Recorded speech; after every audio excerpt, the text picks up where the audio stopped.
So today we're starting lecture number 5 of STAT 761. And what we're going to be talking about is we will continue on chapter 4, forward rates and so on, and the term structure of interest rates. And then we're going to go to chapter 5 and start talking about futures contracts again and see how they can be related to spot prices and interest rates. Okay, so let us begin.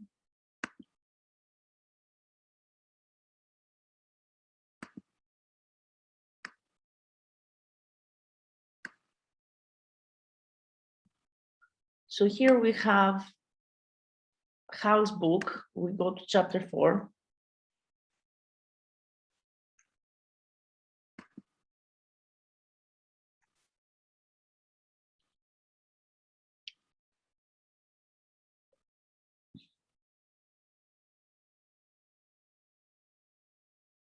I'm not sure if we went through determining the interest rates the last time, so I think maybe we should cover this one more time.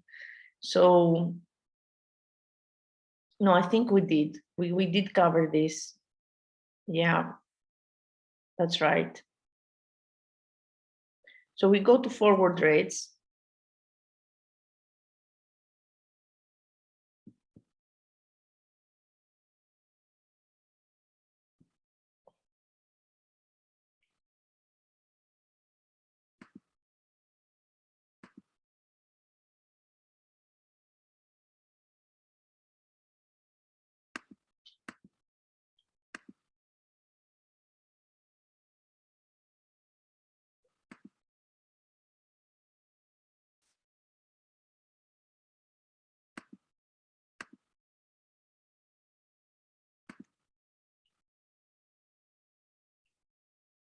So forward rates are the rates of interest implied by current zero rates for periods of time in the future. To illustrate how they are calculated, we suppose that zero rates are as shown in the second column of table 4.6. So let's go. So here they are shown in the second column of table 4.6. And basically, the rates are assumed to be continuously compounded. Thus, the 3% per annum for 1 year that we see over here, meaning 0.75 every 3 months, is assumed to be, so the 3% per annum rate for 1 year means that in return for an investment of $100 today, an amount of 100 e to the 0.03 times 1 equals to 103.05 is received in 1 year. The 4% per annum for 2 years means that in return for an investment of $100 today, an amount of 100 times e to the 0.04 times 2 equals 108 times 0.33 is received in 2 years. And so where that's the 4% rate that we see over here. So okay, the forward interest rate in table 4.6 for year 2 is 5%. So we can see it here, it's right here, it's 5%. So what does that mean?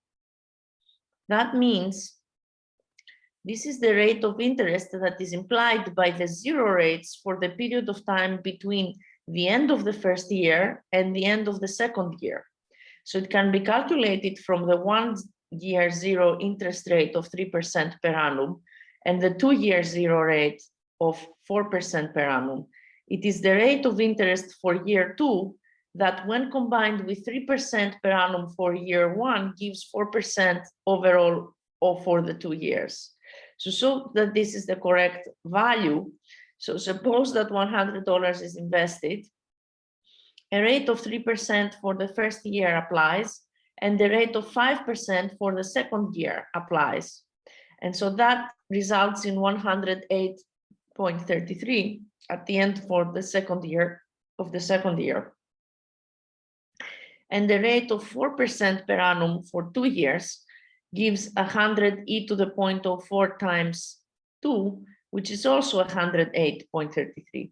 So this example illustrates the general results that when interest rates are continuously compounded and rates in successive time periods are combined, the overall equivalent rate is simply the average rate during the whole period.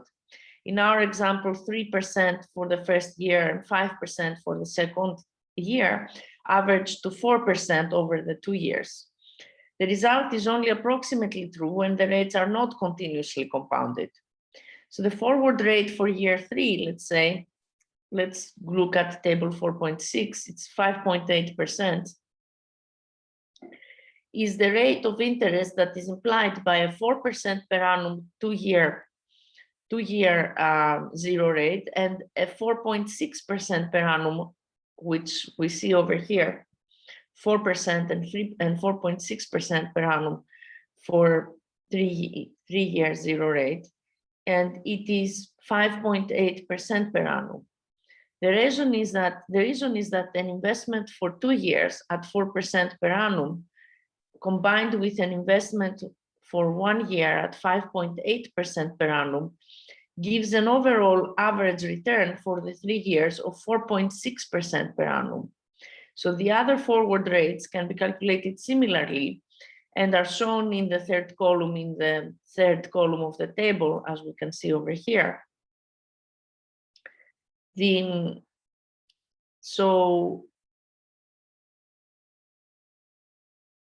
So in general, if R1 and R2 are the zero rates for maturities T1 and T2 respectively, and RF is the forward rate for the period of time between T1 and T2, then you get equation 4.5, which says that RF is R2 times T2 minus R1 times T1 over T2 minus T1. So to illustrate this formula, consider the calculation of the year 4 forward rate, which is 6.2.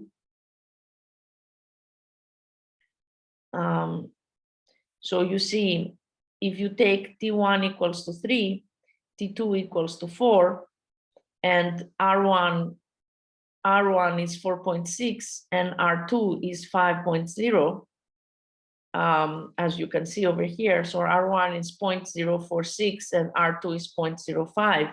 Then the formula produces 0.062. And this equation can be written as RF R2 plus R2 minus R1. So you just basically subtract and add R2 times T1. And so what you obtain here is R2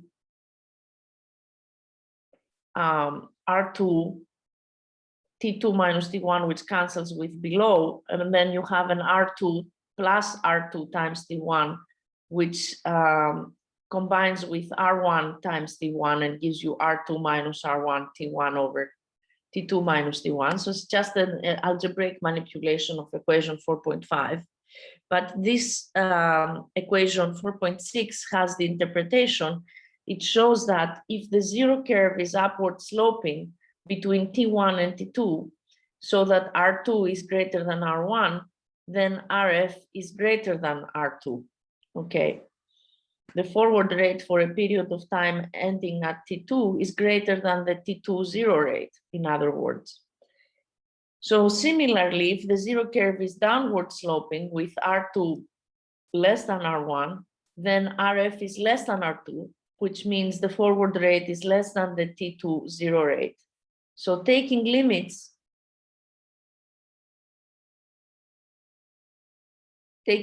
as T2 approaches T1 in equation 4.6, you basically obtain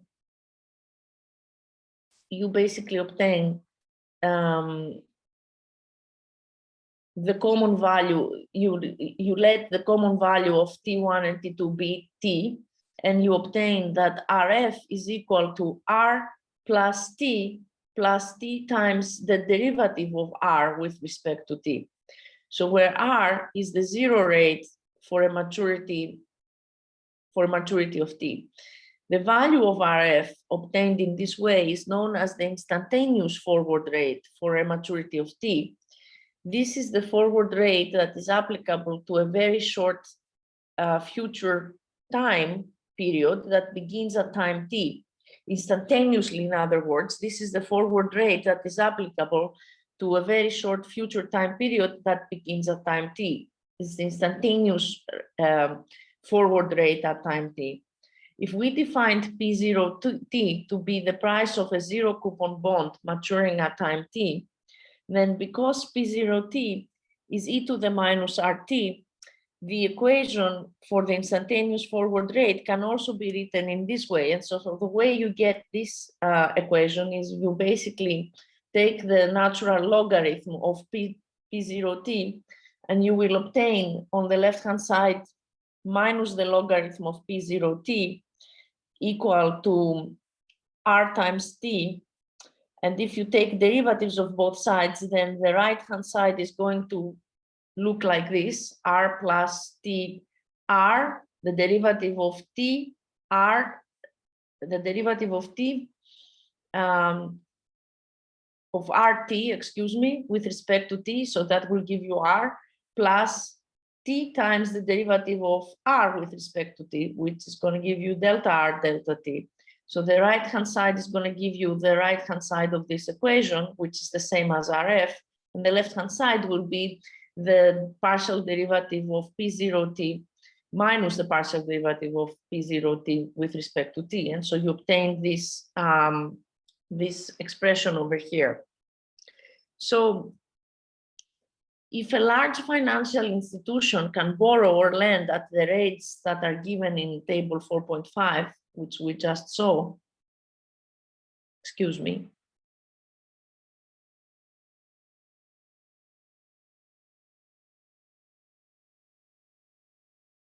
this is table 4.5, so these are the OIS rates. So if a company can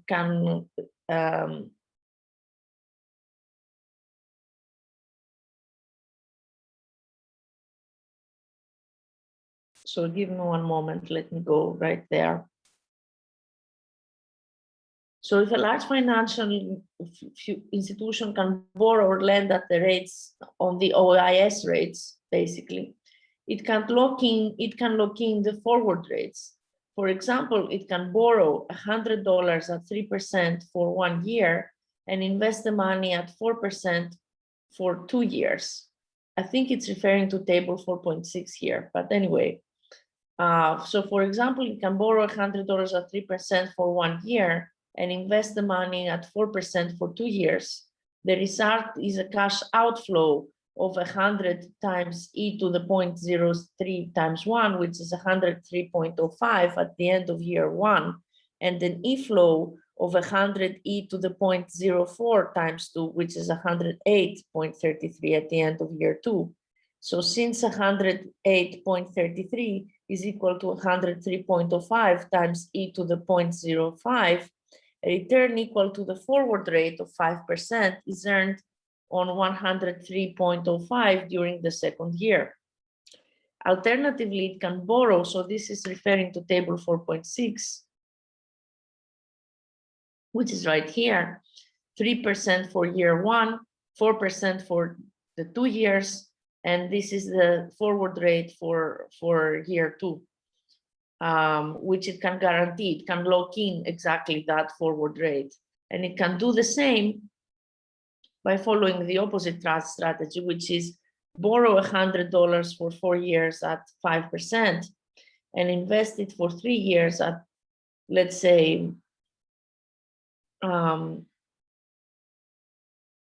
I'm sorry, it can do the same thing for the third year forward rate or the 4th year forward rate. So for instance, it can borrow $100 for 4 years. So for 4 years at 5% and invest it for 3 years at at 4.6%. Yeah, you see here 4.6 and 5%.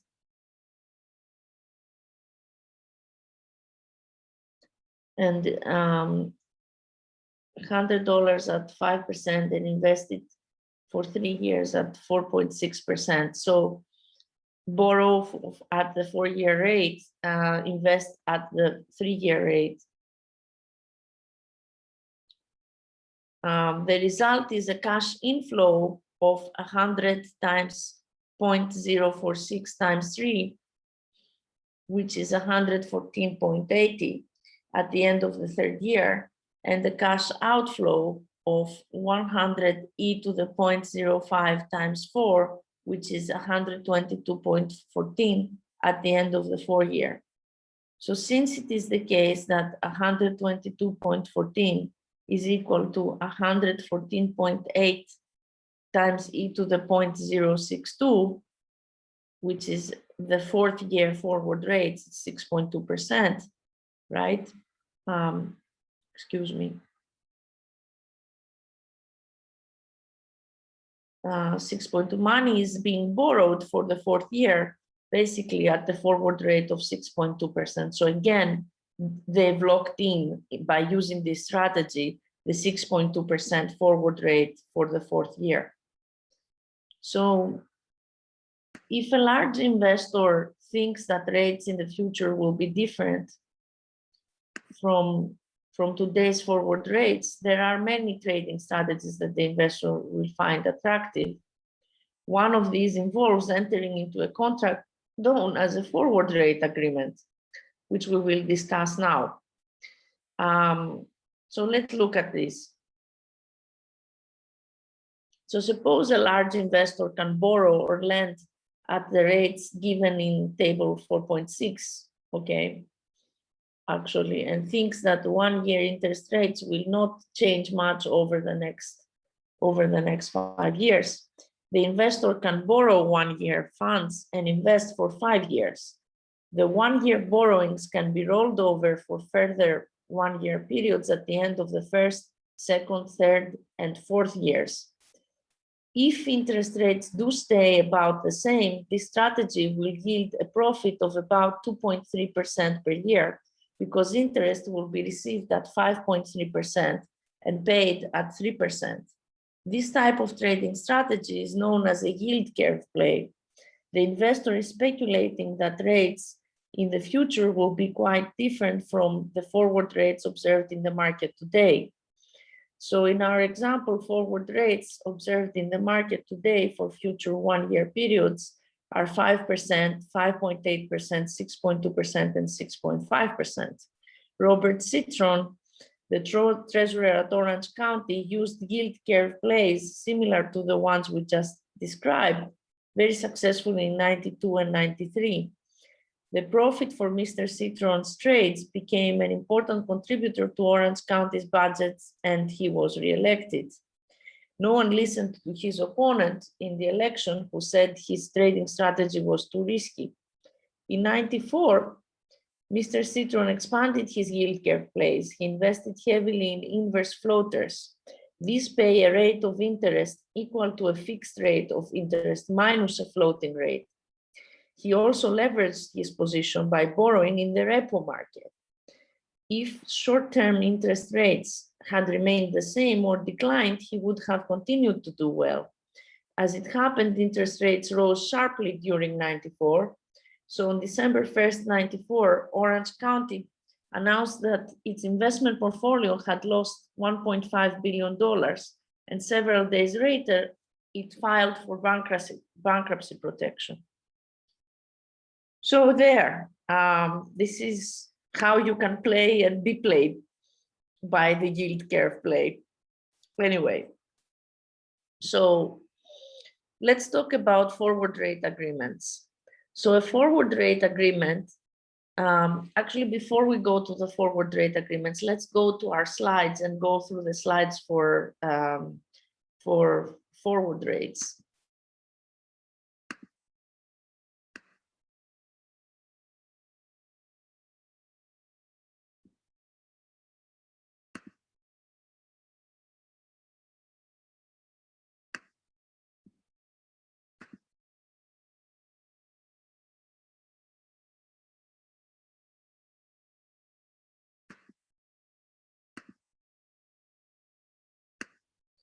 So forward rates, we have them right here, is the future zero rate implied by today's term structure of interest rates. So suppose that the zero rates for time periods T1 and T2 and are R1 and R2, with both rates continuously compounded, the forward rate for the period between times T1 and T2 is R2 T2 minus R1 T1 over T2 minus T1. This formula is only approximately true when rates are not expressed with continuous compounding. So this is application of the formula. You can apply this, this formula to the rates that you see over here, which we did. And then we talked about the instantaneous forward rate. The instantaneous forward rate for a maturity T is the forward rate that applies for a very short period of time starting at time T. And it's equal to R plus T, the partial derivative of R with respect to D, where R is T year rate.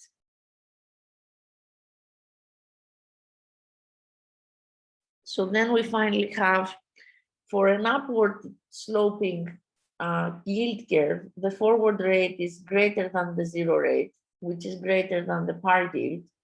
And for a downward sloping yield curve, the par yield is greater than the zero rate, which is greater than the forward rate. So then we go to forward rate agreements. So let's go back to the book.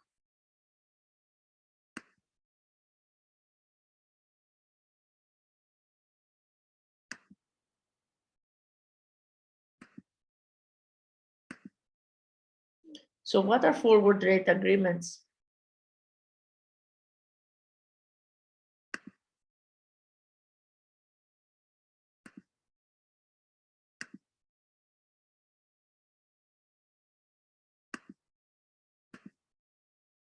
So a forward rate agreement is an over-the-counter contract designed to fix the interest rate that will apply to either borrowing or lending, or a certain principal amount during a specified future period of time. When an FRA is first negotiated, the specified interest rate usually equals the forward rate. The contract then has zero value. So most FRAs are based on LIBOR.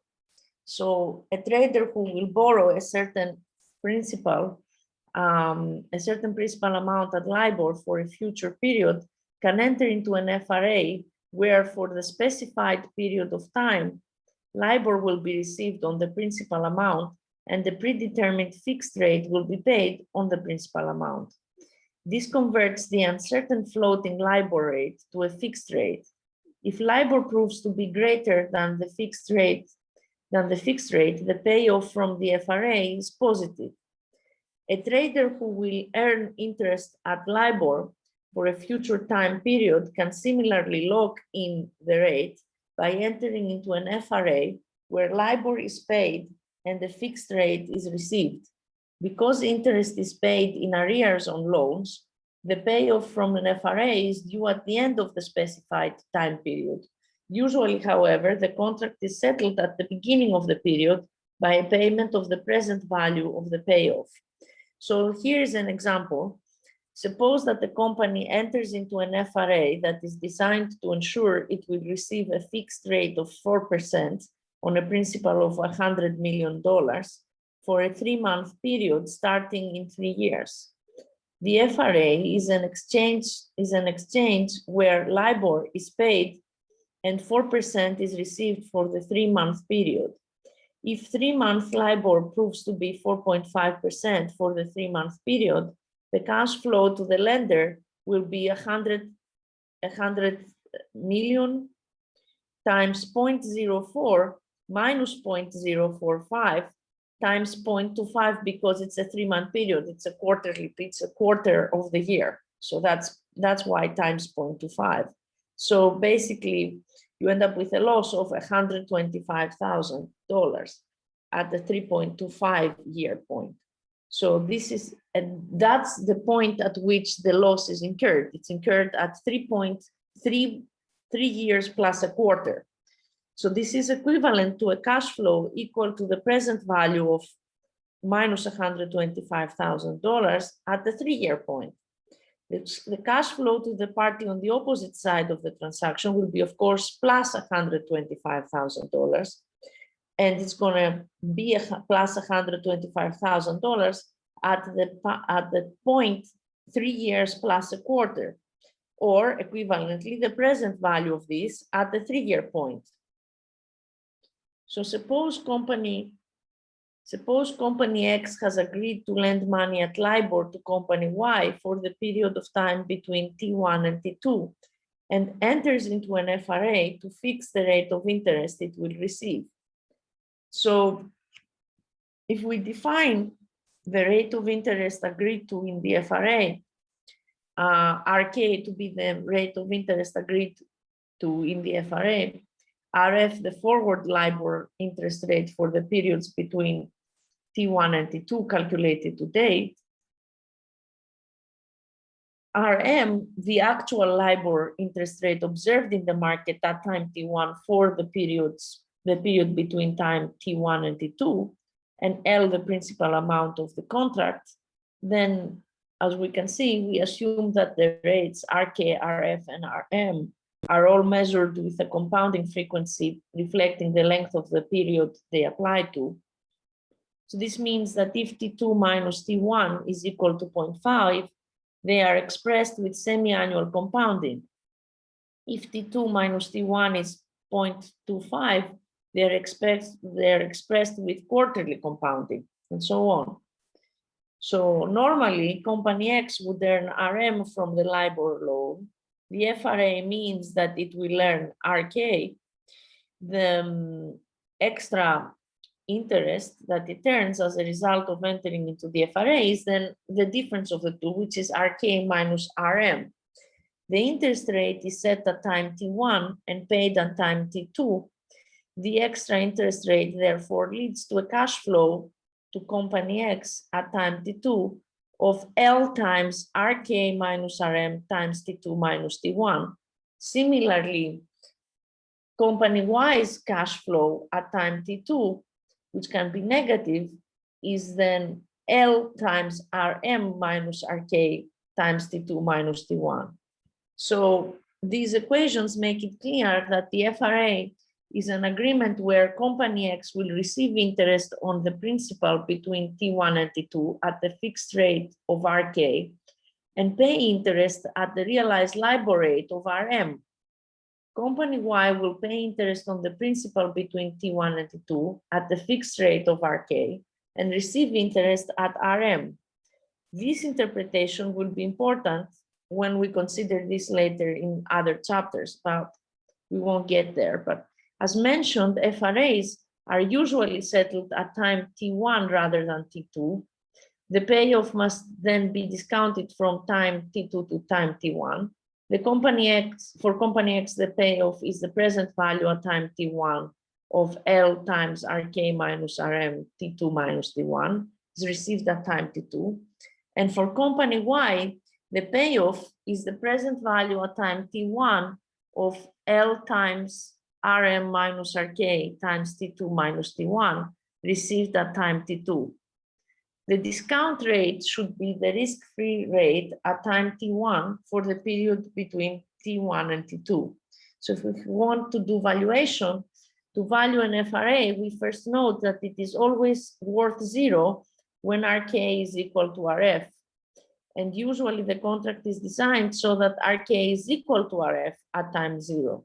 As time passes, RK, which is the agreed fixed rate, remains the same, but RF is likely to change. The contract therefore no longer has a value of 0. To determine the value of an FRA after it has been initiated, we compare two FRAs. So the first promise is that the current LIBOR forward rate RF will be received on a principal of L between times T1 and T2. The second promise is that RK will be received on the same principal between the same two dates. In both cases, the realized LIBOR RM is what's paid. The two contracts are the same except for the interest payments received at time T2. In the case of the first contract, the interest is L times RF times T2 minus T1. In the case of the second contract, it is L times RK times T2 minus T1. The excess of the value of the second contract over the first is therefore the present value of the difference between these interest payments, or L times RK minus RF, T2 minus T1, and now you go back, you take the present value of that e to the minus R2 times T2. So where R2 is the continuously compounded riskless zero rate for a maturity T2. So note that RK and RM and RF are expressed with a compounding frequency corresponding to T2 minus T1, whereas R2 is expressed with continuous compounding. So that's basically another thing to notice here. Because the value of the first FRA is 0, the value of the second FRA, where RK is received, is now L times RK minus RF, T2 minus T1, e to the minus RT2, T2. That's the present value of the FRA. So similarly, the value of an FRA which promises that an interest of RK will be paid on borrowings of L between T1 and T2 is L times RF minus RK, T2 minus T1, e to the minus R2 times T2. So by comparing the equations 4.7 and 4.9, or equations 4.8 and 4.10, we see that an FRA can be valued. So 4.7, as we can see, this is 4.7 and 4.9. Okay, so this is RK minus RM, and it's in 4.9 is RK minus RF. Okay, and 4.8 and 4.10. So 4.8 is RM minus RK, and 4.10 is RF minus RK. So we calculate the payoff on the assumption that the forward rates are realized. That is, that on the assumption that in fact RM actually is equal to RF. We discount this payoff at the risk-free rate. So we shall use this result that when we come to value swaps, which are portfolios of FRAs. But anyway, in the meantime, let's go through the example.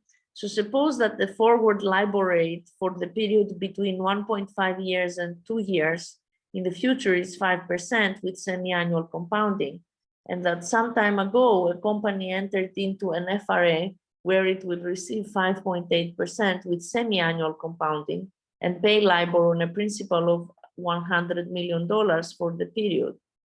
The 2-year risk-free rate is 4% with continuous compounding.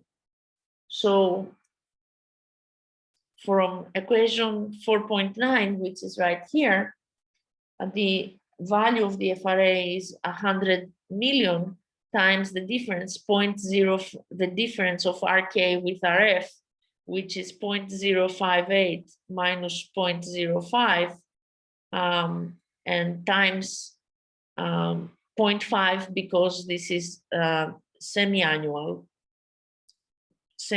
compounding, so semi-annual payment. So that's times 0.5, and then you basically take the present value at the 2-year risk-free rate of 4%. So e to the minus 0.04 times 2, you end up with 369,200.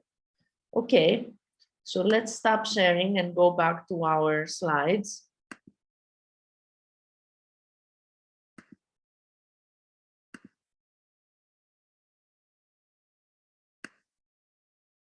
No, sorry, these are the wrong slides.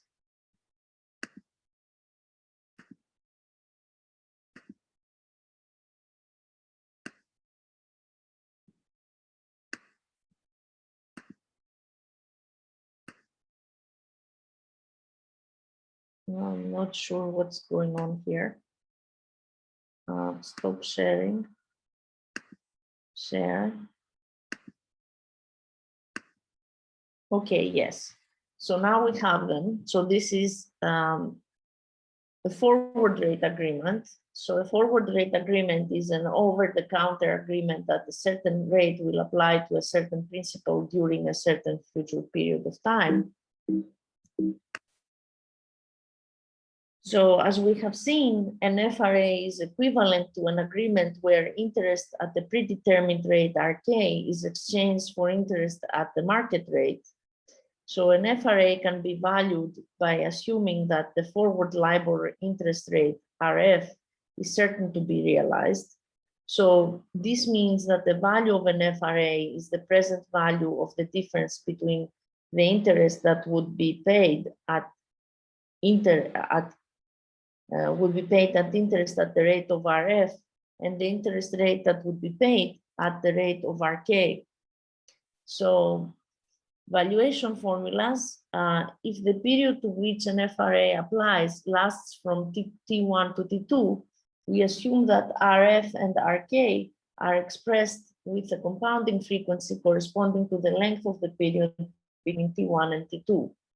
With an interest rate of RK, the interest cash flow is RK times T2 minus T1 at time T2. With an interest rate of RF, the interest cash flow is RF times T2 minus T1 at time T2. So that's it. So the valuation formulas is that when the rate RK will be received on a principal of L, the value of the FRA is the present value of RK minus RF times T2 minus T1 received at time T2. When the rate RK will be received on a principal of L, the value of the FRA is the present value of RF minus RK times T2 minus T1, which is received at time T2. So here's an example. As we saw in the book, an FRA entered into some time ago ensures that the company will receive 4% on 100 million for 6 months starting in 1 year. The forward LIBOR for the period is 5%.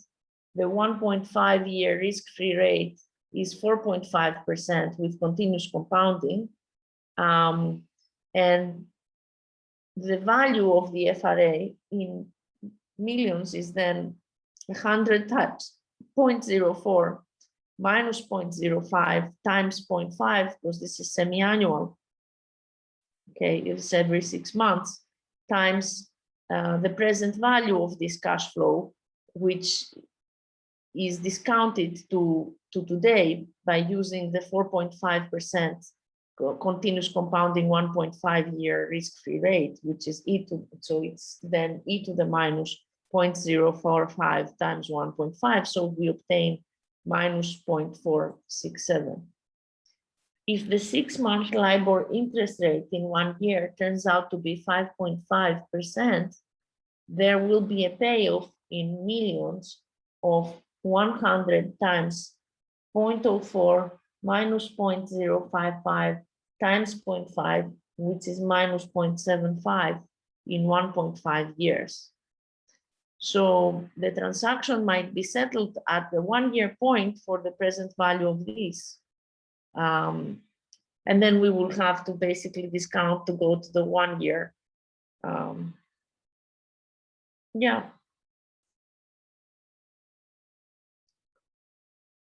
So here we discount to go to the beginning of the year. Here we are talking about the 6 months of LIBOR. Okay, so in 6 months, the LIBOR rate ends up being 0.055. And then at the end, so there will be a payoff of this much at the end of the 1.5 years, as you can see. So the transaction might be settled at the 1-year point for the present value of this. So if so, then you just have to discount this cash flow to the 1-year point. Okay. So here we go to duration. So stop sharing and go back to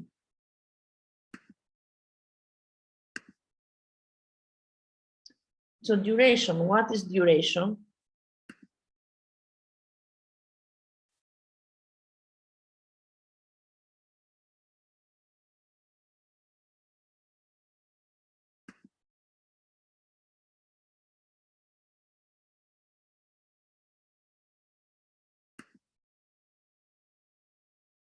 So duration is it's a duration. So when we talk about duration, we talk about the duration of a bond. And so as its name implies, is a measure of how long the holder of the bond has to wait before receiving the present value of the cash payments. So a zero coupon bond that lasts n years has a duration of n years. However, a coupon bearing bond lasting n years has a duration of less than n years because the holder receives some of the cash payments prior to year n. So suppose that the bond provides the holder with cash flows CI at time TI. The bond price B and bond yield Y are related by this formula. So you take each of the cash flows and you discount to the present. Each of the cash flows, each cash flow is one is at time T1. It's for C$1 at time T1. The second is for C$2 at time T2. The third is for C$3 at time T3, etc. And basically, the bond price is going to be the discounted value of each of these cash flows, basically the present value of each of these cash flows, as you can see. So that's the bond price. So the duration of the bond is then defined to be a weighted average, as you can see, of the times at which the payments are made. Okay, so D is basically, as you can see, it's taking the derivative of dB with respect to dy. But anyway, that's the next step.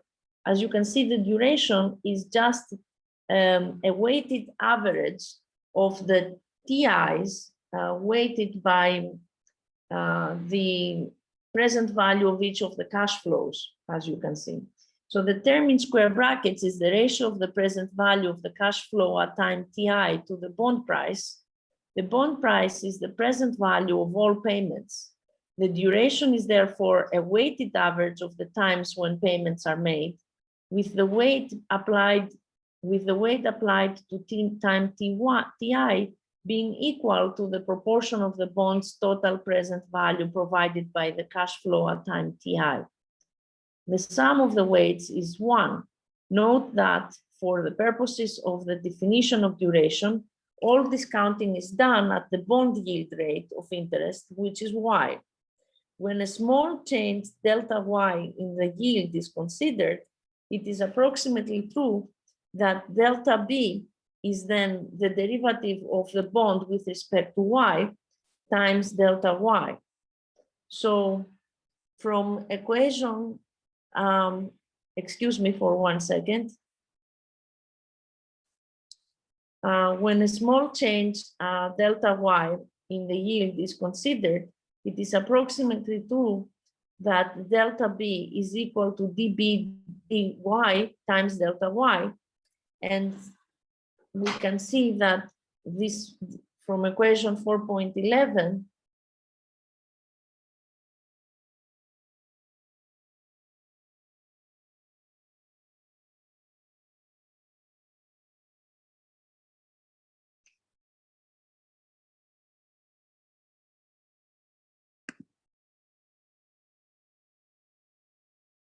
so from equation 4.11, as you can see, there is 4.11 right here. Okay, so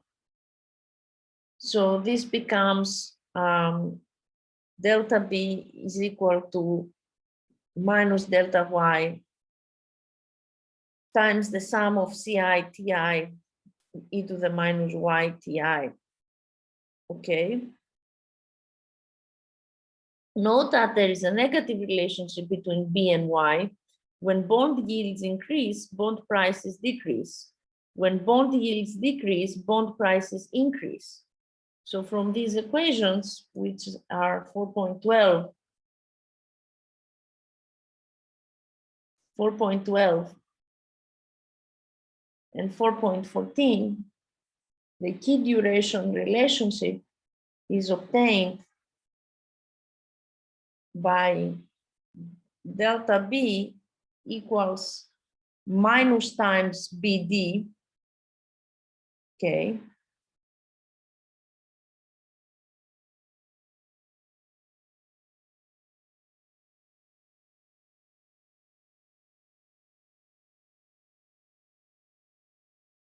minus times B times D, which is basically this term over here.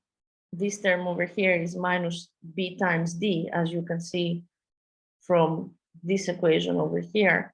B times D is equal to sum TI CI e to the minus Y TI. So minus B times D times delta Y, okay.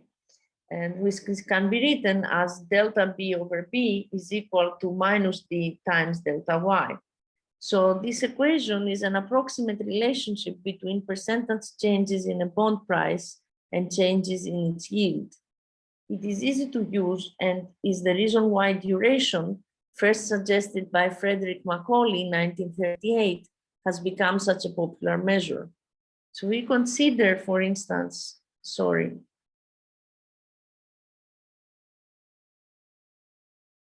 we consider a 3-year 10% coupon bond with a face value of $100.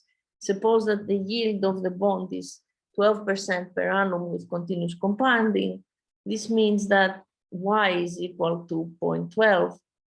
Coupon payments of $5 are made every 6 months, and table 4.7 shows the calculations necessary to determine the bond's duration. The present values of the bond's cash flows using, so let's look at that. So the present values of the bond's cash flows using the yield as the discount rate are shown in column 3. So here we go. So here are the cash flows of this alleged bond. So there's a cash flow of $5 at year 0.5. There's a cash flow of $5 at year 1. There is a cash flow of $5 at 1.5, 2, and 2.5, and then there's a cash flow of 105 at time 3. And so you obtain the present value of each of these payments over here on the third column, and you add them all up and you obtain 94.213.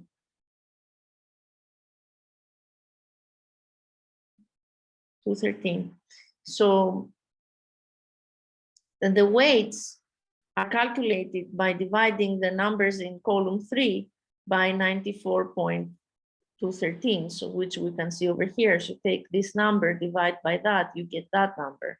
You take this number, divide by that, you get that number, etc. And so then what you do is you take the weights and you times the time of that. And that is going to give you basically, so let's see.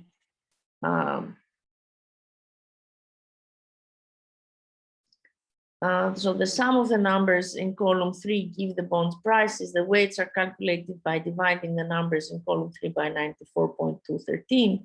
The sum of the numbers in column 5 gives the duration. So as you can see, you then take time and multiply by the weight. And here, so 0.5 times 0.05 gives you 0.025. 0.047 times 1 gives you 0.047, etc. This number times this number gives you this number. And again, this number times this number gives you this number, etc.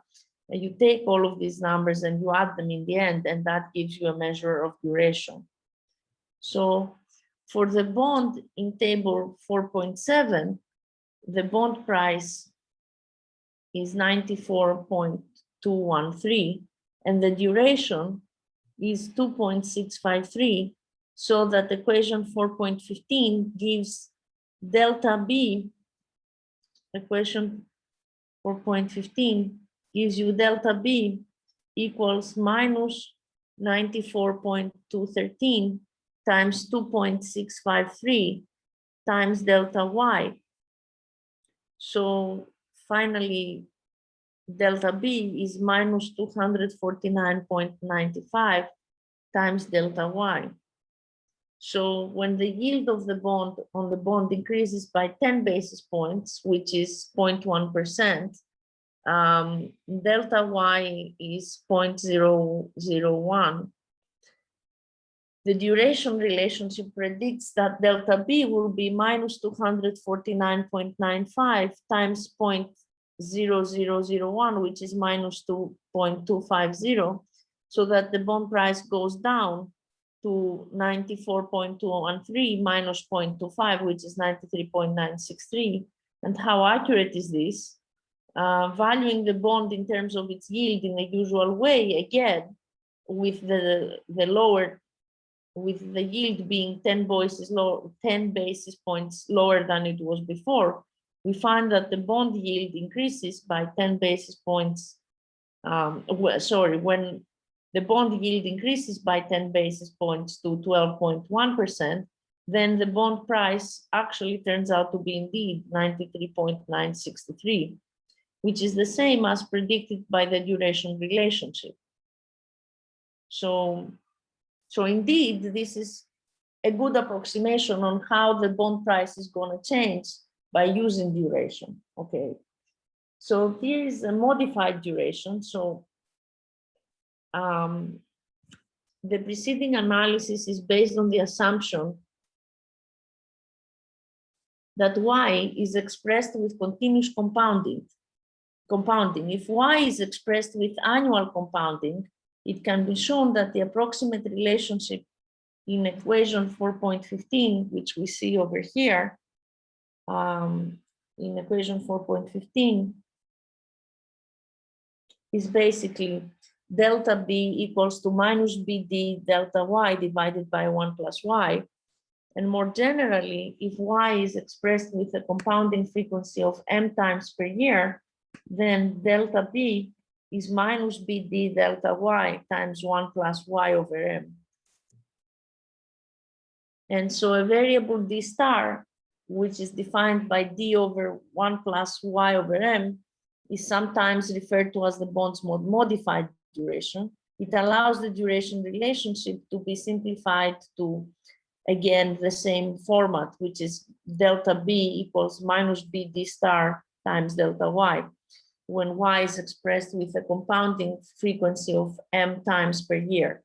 The following example investigates the accuracy of the modified duration relationship. On what you do is the bond that we had in table 4.6 has a price of 94.13 and the duration of 2.653. The yield expressed with semi-annual compounding is 12.3673. The modified duration is therefore given by this, and you see that here this is the 0.123673 is divided by 2. So it's 1 plus, because this is semi-annual compounding, so it's 1 plus that divided by 2. And then what we obtain is that delta B is minus 94.213 from equation 4.17 up here, times 2.4985 times delta Y. So this gives delta B equals minus 235.39 times delta Y. So when the yield increases by 10 basis points, we have delta Y equal to 0.001. The duration relationship predicts that we expect delta B to be minus 235.39 times 0.001. which is minus 0.235, so that the bond price goes down to 94.213 minus 0.235, which is 93.978. And how accurate is this? An exact calculation similar to that in the previous example shows that when the bond yield semi-annually compounded increases by 10 basis points to 12.46 from 12.36%, the bond price becomes 93.978. So this shows that the modified duration calculation gives a good accuracy for small yield changes. Another term that is sometimes used is dollar duration. This is the product of modified duration and bond price, so that basically delta B is minus the dollar duration times delta Y, where the dollar has embodied the price of the bond, basically. It's D times B is the dollar duration. So let's go back to the slides.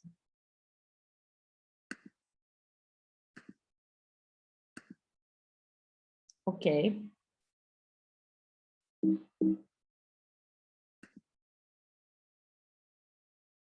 So this is the duration of a bond that provides the cash flow CI at time TI. We just saw that. So we see that duration is a weighted average of the times at which there are payments, coupons or whatever have you, weighted by the present value of what is being paid for, basically the cash flow. So duration is important because it leads to the following key relationship between the change in the yield of the bond and the change in its price. So we see that the change in the bond is minus duration times B times delta Y. And so we see the inverse relationship of delta Y with delta B, so that if delta Y increases, delta B decrease. So if delta Y is positive, delta B is negative. So if Y increases, then B will decrease. Okay. So when the yield Y is expressed with compounding M times per year, then you obtain that modified duration story. And the expression is just, but the idea of this expression is the same. It's always minus BD times delta Y. If instead of D, the D that you had before, now you have the modified duration, which is D times 1 plus Y over M. So let's talk about bond portfolios. So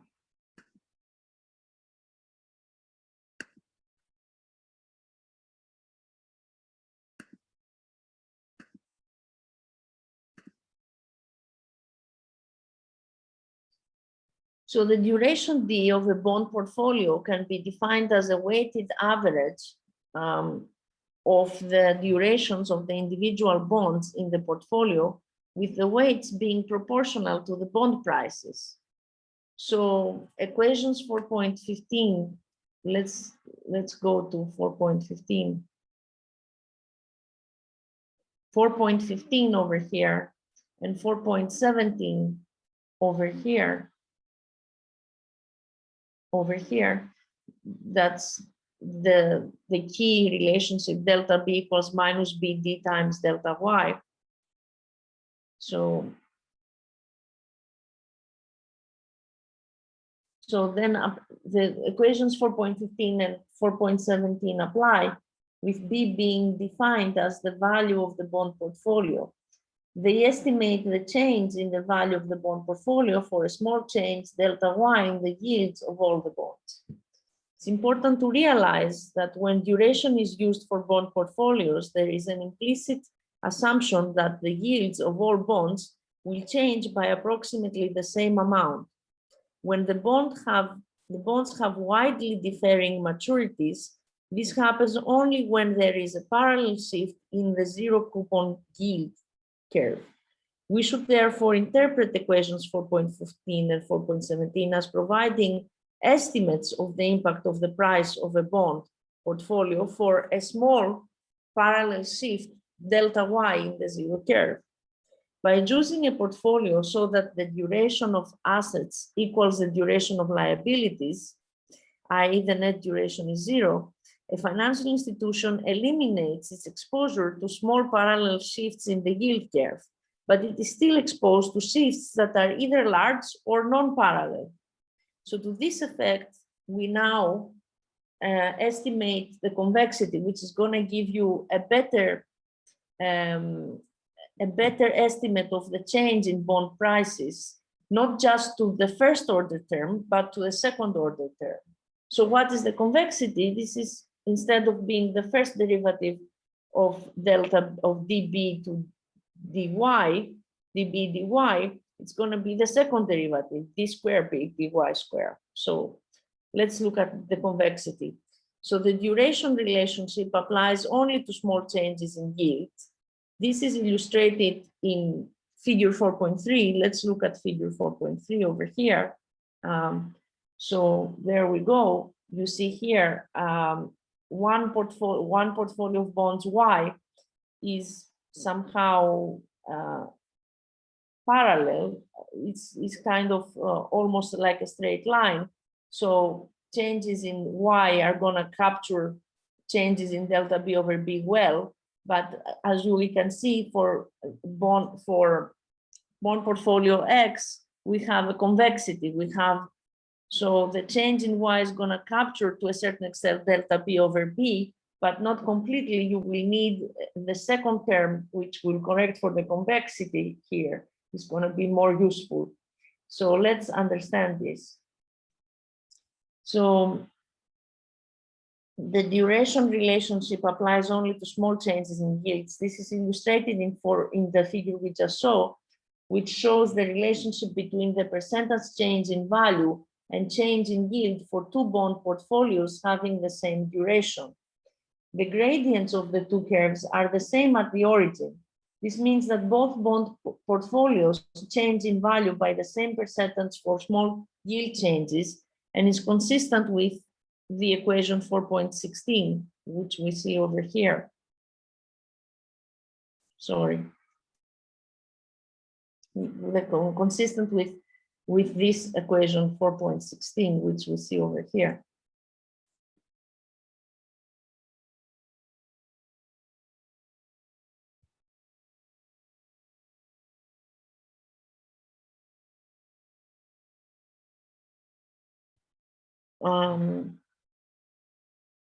For large yield changes, though, the portfolios have behaved differently. Portfolio X has more curvature in its relationship with yields than portfolio Y.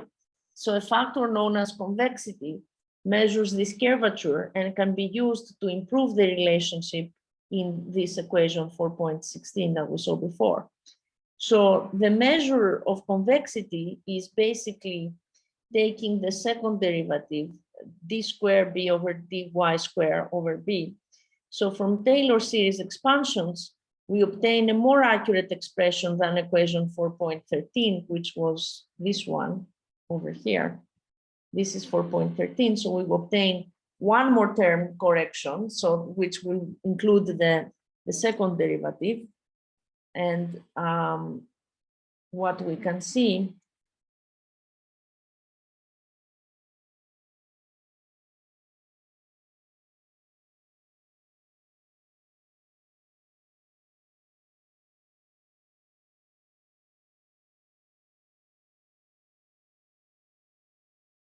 okay, so we obtain, so from Taylor series expansions, we obtain a more accurate expression. Instead of obtaining just the first term over here, which is what's given in 4.13, we have the second term correction, which is the convexity correction over here.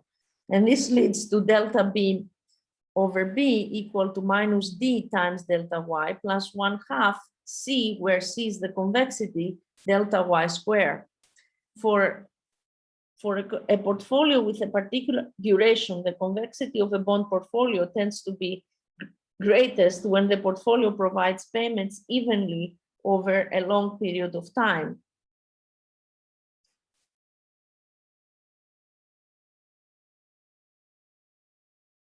It is It is least when the payments are concentrated around one particular point in time. By choosing a portfolio of assets and liabilities with a net duration of 0 and the net the net convexity of 0, a financial institution can make itself immune to relatively large parallel shifts in the zero curve. However, it is still exposed to non-parallel shifts. So anyway, let's look at the slides. Let's go through the slides one more time.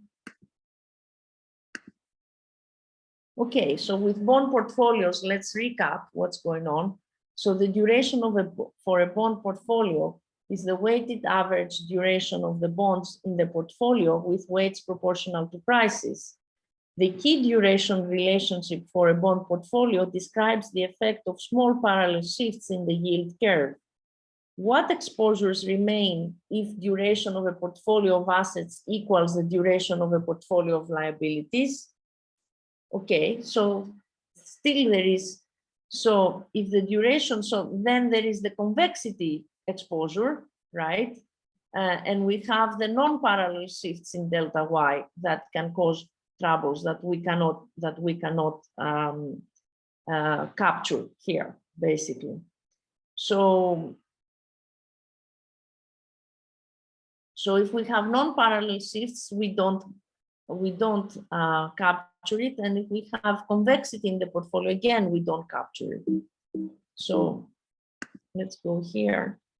So to save for at least convexity, the convexity of a bond is defined as the second derivative, as we can see, and this leads to a more accurate relationship where we get the second term in the Taylor expansion. And so when used for bond portfolios, it allows larger shifts in the yield curve to be considered, but the shifts still have to be parallel. So in other words, convexity allows us to consider delta Y to be a little bit bigger than it would have been if we only had duration, but still the shifts have to be parallel. And so we're still kind of open to the situation in which we don't have parallel shifts in the convexity over here, in the parallel shifts in the yield, as we can see. So we're still open to non-parallel shifts in the yields over here, but we can at least account for bigger shifts if we include the convexity. So now we go to theories of the term structure of interest rates, which gets actually quite interesting. What should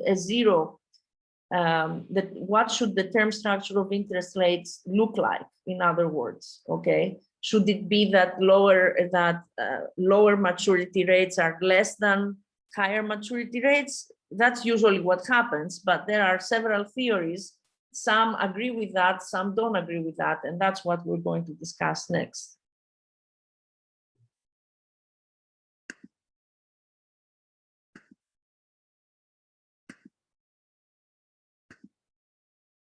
So theories of the term structure of interest rates, let's begin.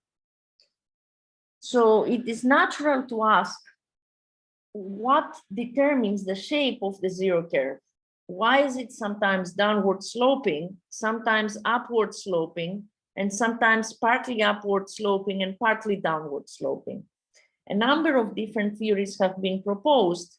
The simplest is expectations theory, which conjectures that long-term interest rates should reflect expected future short-term interest rates.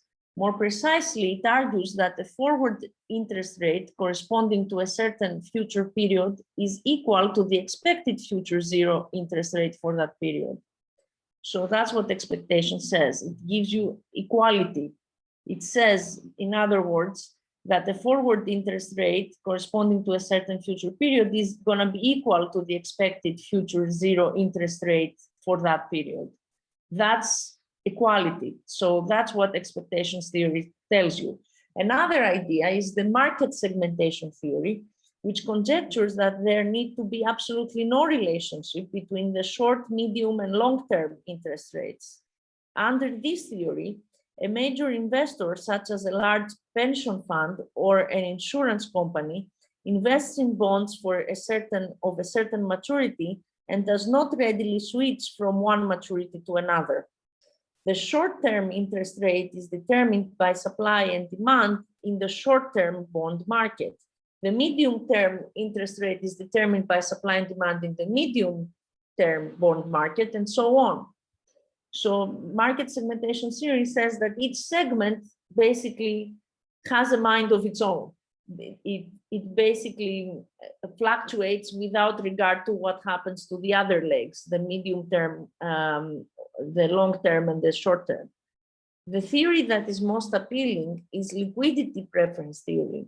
And so this one is going to tell you what this says a little bit, but we're going to delve into that one because actually this is the most plausible. And we'll come to see what it actually means.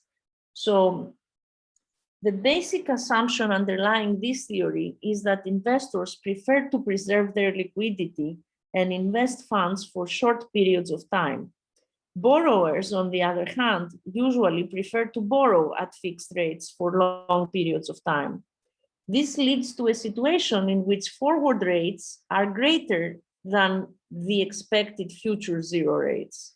The theory is also consistent with the empirical result that yield curves tend to be upward sloping more often than they are downward sloping. So what does it mean? What does it mean forward rates are actually greater than the expected future zero rates? Where does it come from? And so the idea here is, again, the basic idea underlying, the basic assumption underlying the liquidity preference theory is that investors prefer to preserve their liquidity and invest funds for short periods of time, and borrowers, on the other hand, prefer to borrow at fixed rates for longer periods of time. Okay, so there is this discrepancy there between borrowers and lenders. Okay, that is going to basically determine the term structure of interest rates. Okay, so let's examine that. So the management of net interest income, let's see. So to understand the liquidity preference theory, it is useful to consider the interest rate risk faced by banks when they take deposits and make loans.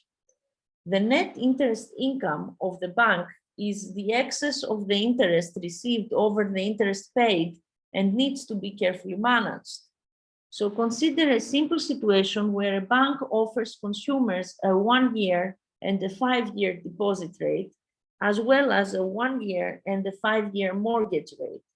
The rates are shown in table 4.8, as we can see over here. So same deposit rate for 1 year and same deposit rate for 5 years, the same mortgage rate for 1 year and same mortgage rates for 5 years, as we can see over here. So we make the simplifying assumption that the expected 1-year interest rate for future time periods to equal the 1-year rates prevailing in the market today. Loosely speaking, this means that the market considers interest rate increases to be just as likely as interest rate decreases. As a result,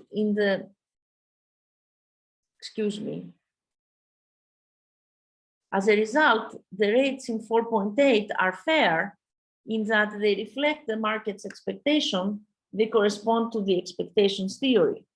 Investing money for 1 year and reinvesting for 4 further 1-year periods give the same expected overall return as a single 5-year investment. Similarly, borrowing money for 1 year and refinancing each year for the next 4 years leads to the same expected financing costs as a single 5-year loan, according to the rates in this table, as we can see. But what happens? There is a discrepancy here. Suppose you have money to deposit. Okay, so suppose you have money to deposit and agree with the prevailing view that interest rates increases are just as likely as interest rate decreases.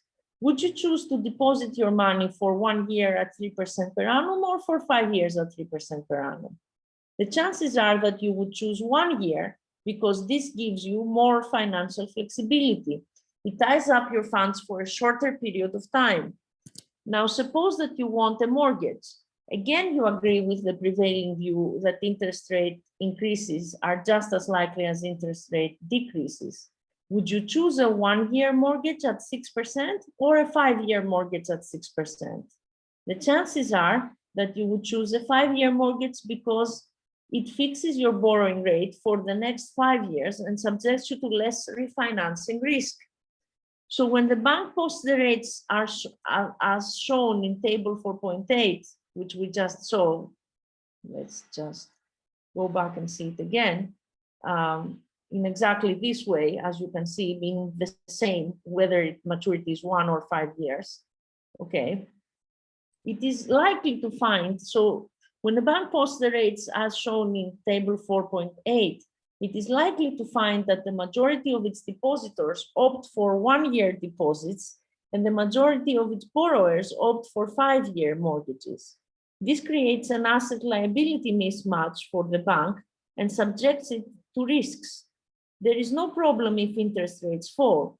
The bank will find itself financing the 5-year 6% loans with deposits that cost less than 3% in the future, and a net interest income will increase. However, if rates rise, the deposits that are financing these 6% loans will cost more than 3% in the future, and net interest income will decline. A 3% rise in interest rates would reduce the net interest income to 0. Okay. It is the job of the asset liability management group to ensure that the maturities of the assets on which interest is earned and the maturities of the liabilities on which interest is paid are matched.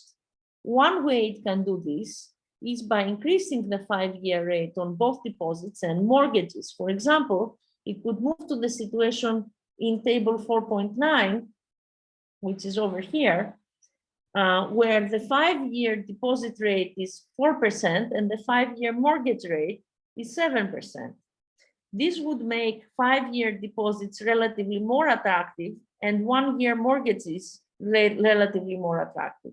Some customers who chose 1-year deposits when the rates were as in table 4.8 will switch to 5-year deposits in the table 4.9 situation.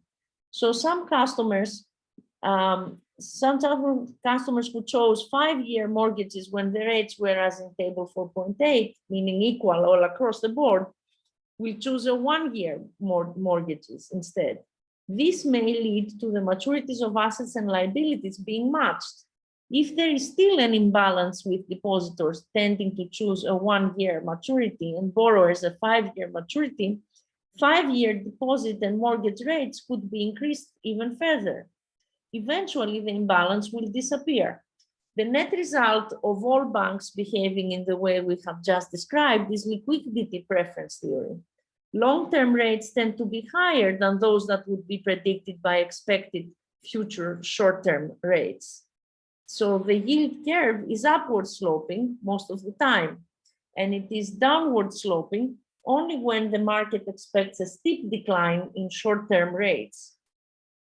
Many banks now have sophisticated systems for monitoring the decisions being made by customers so that when they detect small differences between the maturities of the assets and liabilities being chosen by customers, they can fine-tune the rates they offer. Sometimes derivatives such as interest rate swaps are also used to manage their exposure. The result of all this is that net interest income is usually very stable. This has not always been the case. In the United States, the failure of savings and loan companies in the 1980s and the failure of Continental Illinois in 1984 were to a large extent a result of the fact that they did not match the maturities of assets and liabilities. Both failures proved to be very expensive for US taxpayers. So let's look at that business snapshot. Well, so let's see liquidity. Let's go through liquidity. In addition to creating problems in the way that has been described, a portfolio where maturities are mismatched can lead to liquidity problems. Consider a financial institution that funds 5-year fixed rate loans with wholesale deposits that last only 3 months. It might recognize its exposure to rising interest rates and hedge its interest rate risk.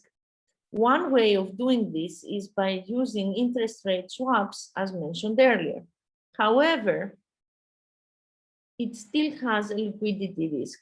Wholesale depositors may, for some reason, lose confidence in the financial institution and refuse to continue to provide the financial institution with short-term funding. The financial institution, even if it has adequate equity capital, will then experience a severe liquidity problem that could lead to its downfall. So as described in Business Snapshot 4.2, these types of liquidity problems were the root cause of some of the failures of financial institutions during the crisis that started in 2007. During the credit crisis that started in July of 2007, there was a flight to quality where financial institutions and investors looked for safe investments and were less inclined than before to take credit risks. Financial institutions that relied on short-term funding experienced liquidity problems. One example is Northern Rock in the United Kingdom, which financed much of its mortgage portfolio with wholesale deposits, some lasting only 3 months. Starting in September 2007, the depositors became nervous and refused to roll over the funding they were providing to Northern Rock, i.e., at the end of the 3-month period, they would refuse to deposit their funds for a further 3-month period. As a result, Northern Rock was unable to finance its assets. It was taken over by the UK government in early 2008. In the United States, financial institutions such as Bear Stearns and Lehman Brothers experienced similar liquidity problems because they had chosen to fund part of their operations with short-term funds. So let's go to our slides. So the theories of the term structure of interest rates, let's see. 1 second.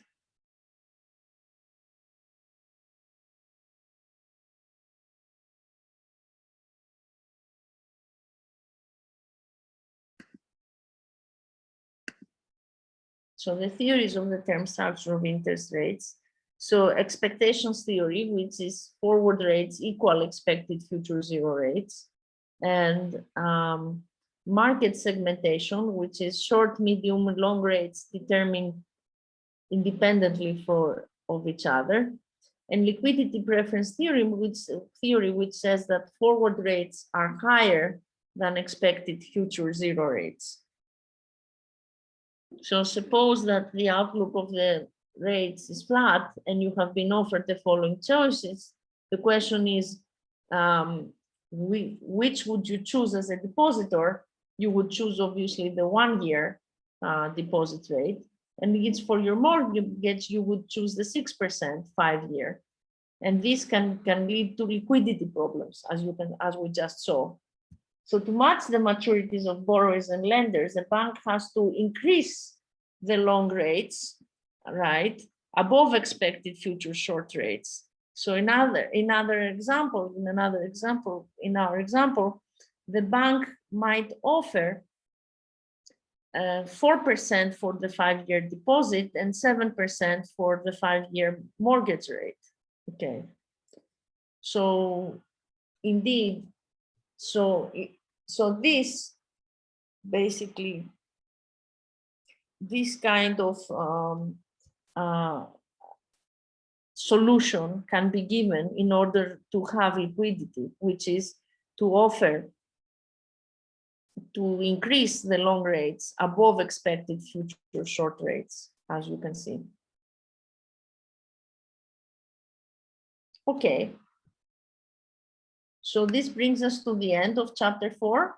I'm going to start quickly on chapter 5 a little bit, and I will continue on chapter 5 in lecture number 6.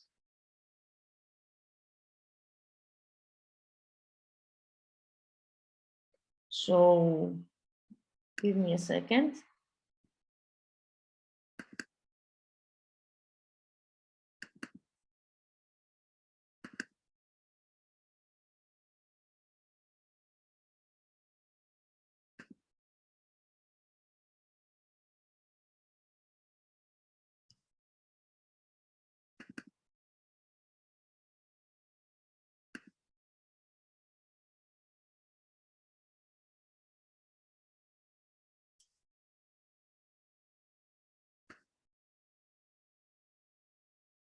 So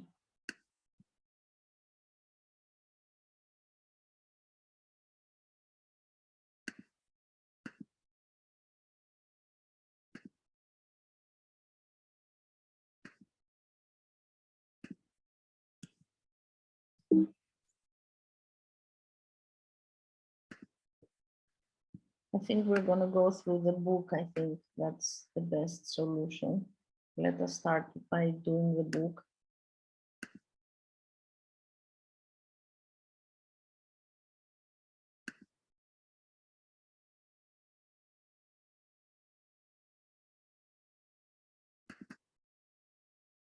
Okay.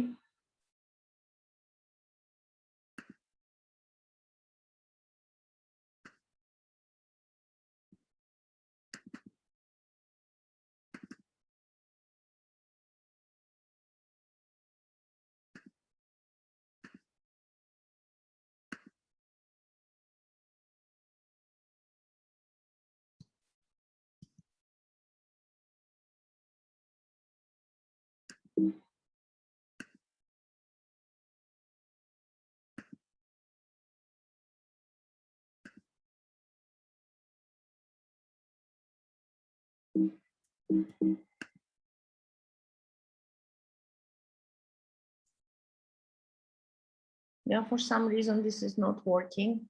Let's see.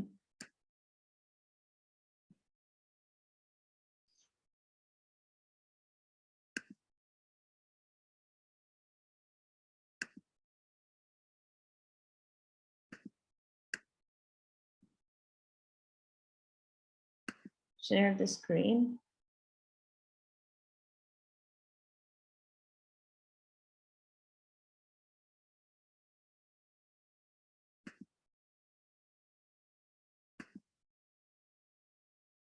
Okay.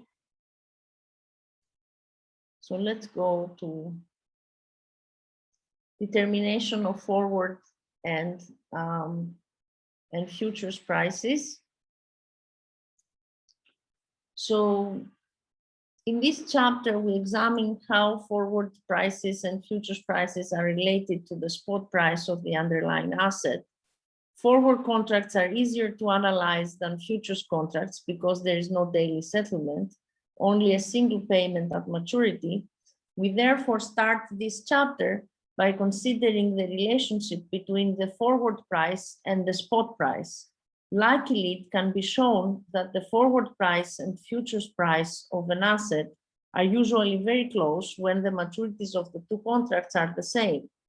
This is convenient because it means that results obtained for forwards can be assumed to be true for futures. In the first part of the chapter, we derive some important general results on the relationship between forward prices or future prices and spot prices. We then use these results to examine the relationship between futures prices and spot prices for contracts on stock indices, foreign exchange, and commodities.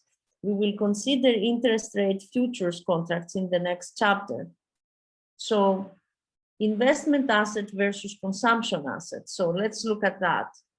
So when considering forward and futures contracts, it is important to distinguish between investment assets and consumption assets. An investment asset is an asset that is held solely for investment purposes by at least some traders.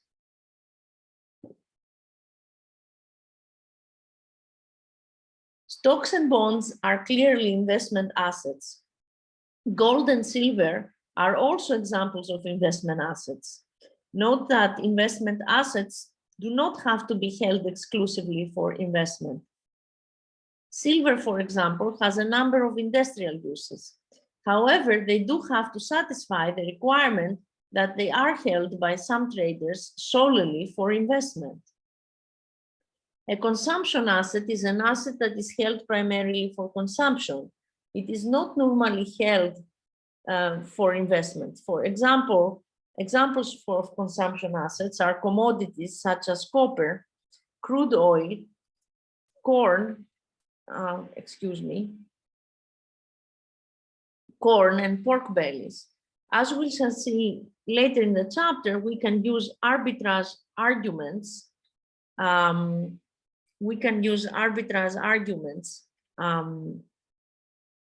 To determine the forward and future prices of an investment asset from its spot price and other observable market variables. We cannot do this for consumption assets. So to begin with, let's talk about some short selling. Let's see if we can go to the slides again. I'm not sure if we will manage.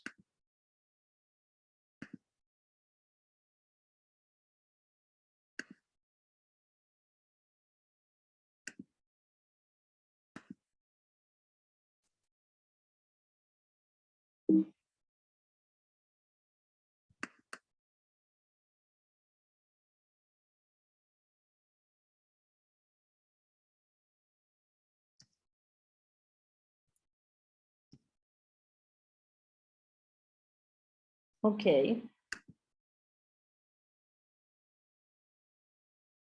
Let me share the screen.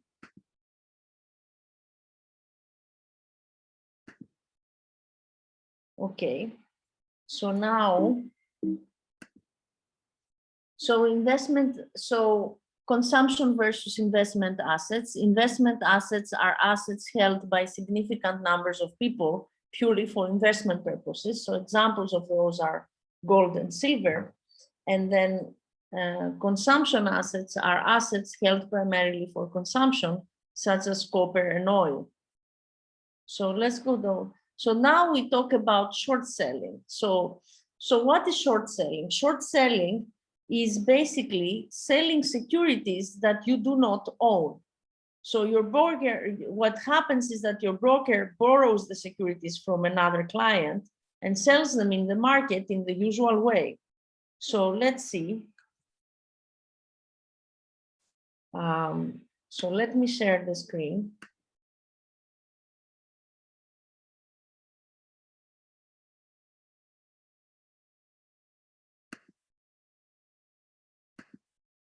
So what is short selling?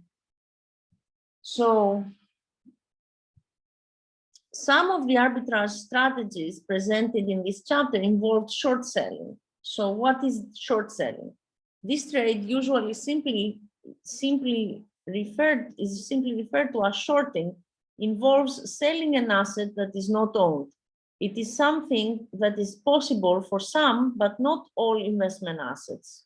We will illustrate how it works by considering a short sale of shares of a stock.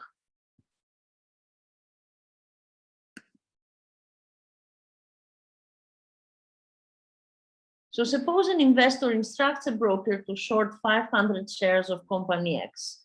The broker will carry out the instructions by borrowing the shares from someone who owns them and selling them in the market in the usual way. At some later stage, the investor will close out the position by purchasing 500 shares of company X in the market. These shares are then used to replace the borrowed shares so that the short position is closed out. The investor takes a profit if the stock price has declined and the loss if it has risen. If at any time while the contract is open, the broker has to return the borrowed shares and there are no other shares that can be borrowed, the investor is forced to close out the position, even if not ready to do so.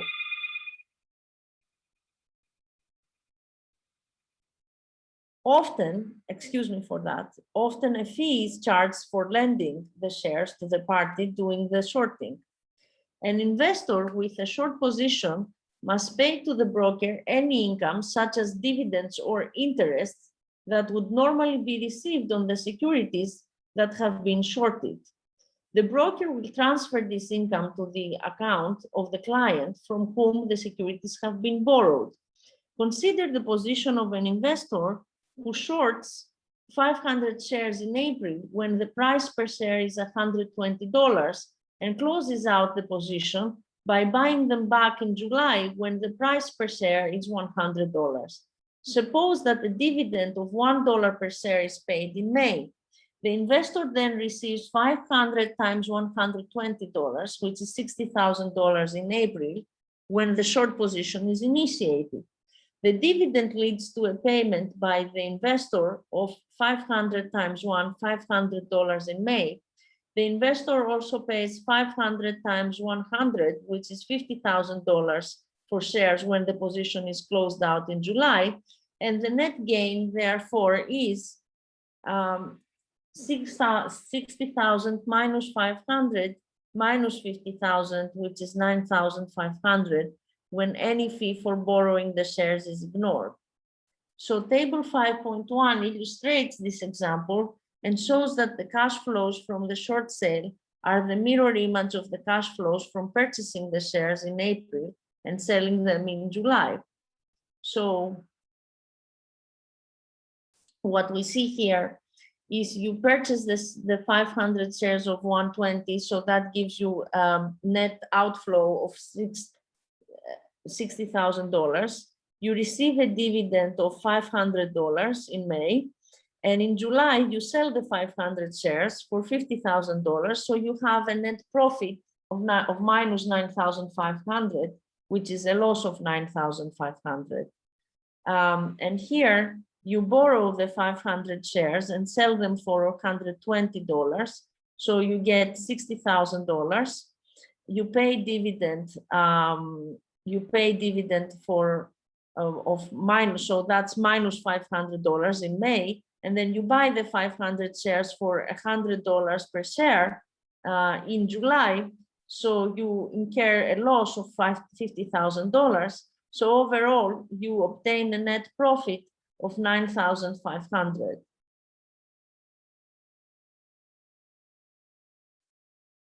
So what usually happens with short selling is that the investor is required to maintain a margin account with the broker. The margin account consists of cash or marketable securities deposited by the investor with the broker to guarantee that the investor will not walk away from the short position if the share price increases. It is similar to the margin account discussed in Chapter 2 for future contracts. An initial margin is required, and if there are adverse movements in the price of the asset that is being shorted, additional margin may be required. If the additional margin is not provided, the short position is closed out. The margin account does not represent a cost to the investor. This is because interest is usually paid on the balance in margin accounts, and if the interest rate offered is unacceptable, marketable securities such as treasury bills can be used to meet margin requirements. The proceeds of the sale of the asset belong to the investor and normally form part of the initial margin. From time to time, regulations are changed on short selling.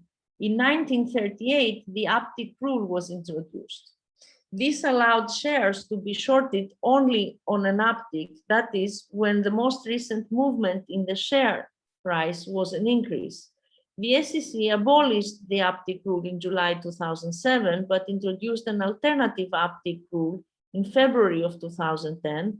Under this rule, when the price of a stock has decreased by more than 10% in one day, there are restrictions on short selling for that day and the next. These restrictions are that the stock can be shorted only at a price that is higher than the best current bid price. Occasionally, there are temporary bans on short selling. This happened in a number of countries in 2008 because it was considered that short selling contributed to the high market volatility that was being experienced. So,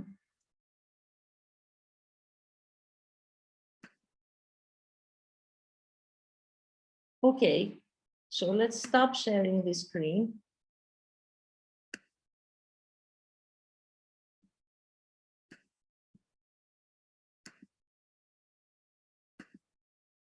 Let's go to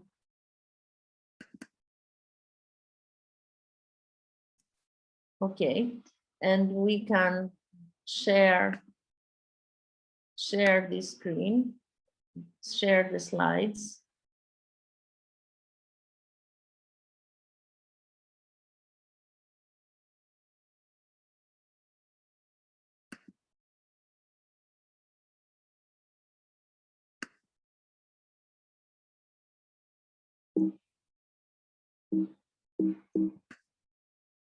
So,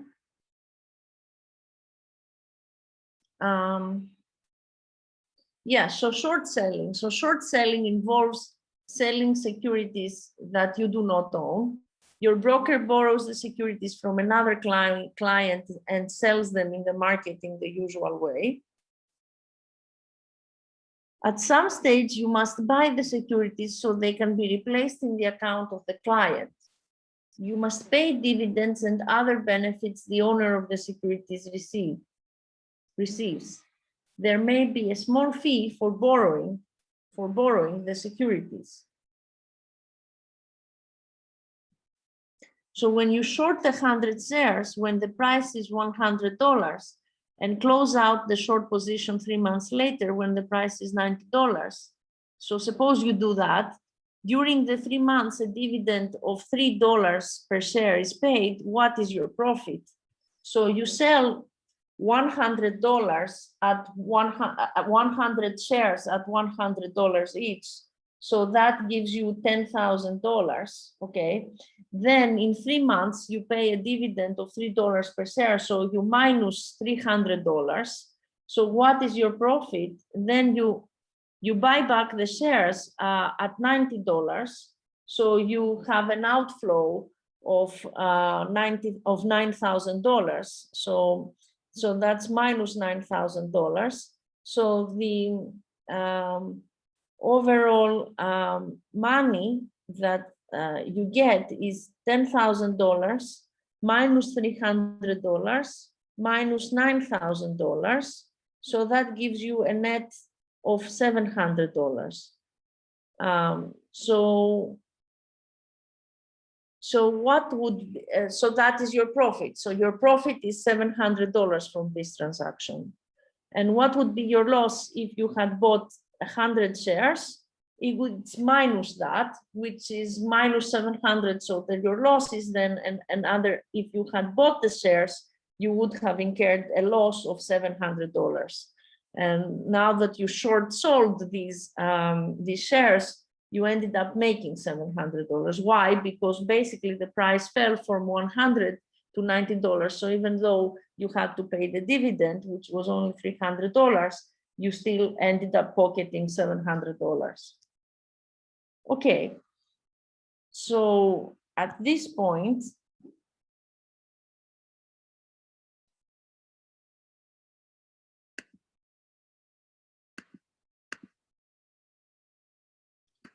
let's stop sharing. Okay, I think at this point, we can, before introducing notations and everything else for forward rates, for forward contracts, well, perhaps we can at least see a little bit the notations that are coming. Just give me a second.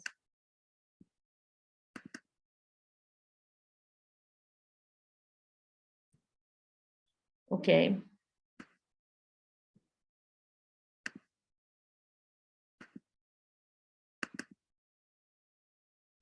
Okay.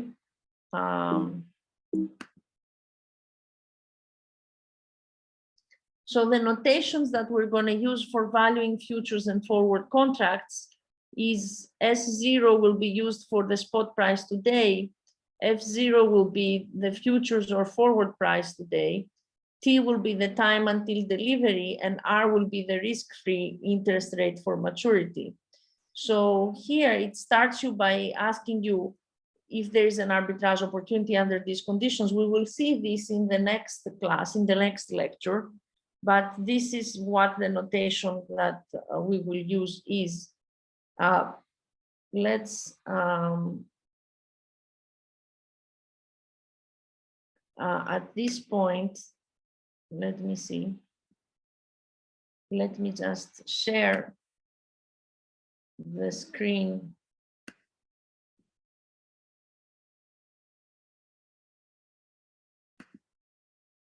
Give me a second.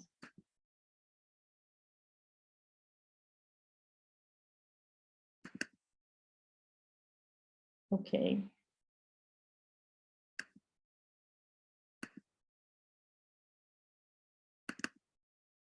Okay, so just for a preview of what's happening next.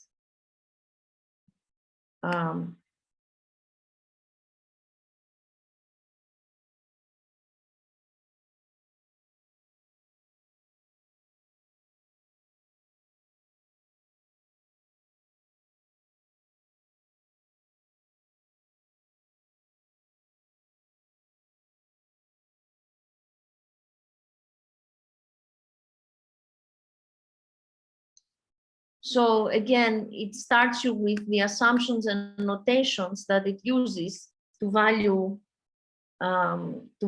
basically forward contracts. So forward rates. So in order to be able to give you the right price for a forward rate, it makes certain assumptions, as we can see here.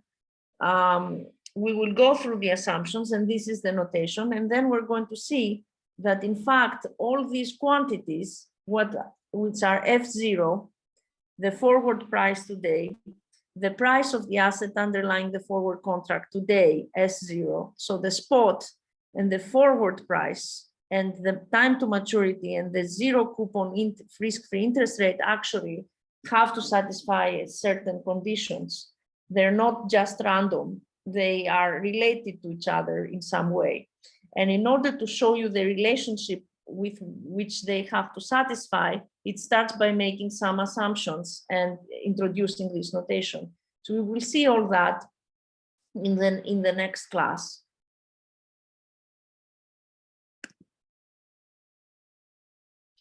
So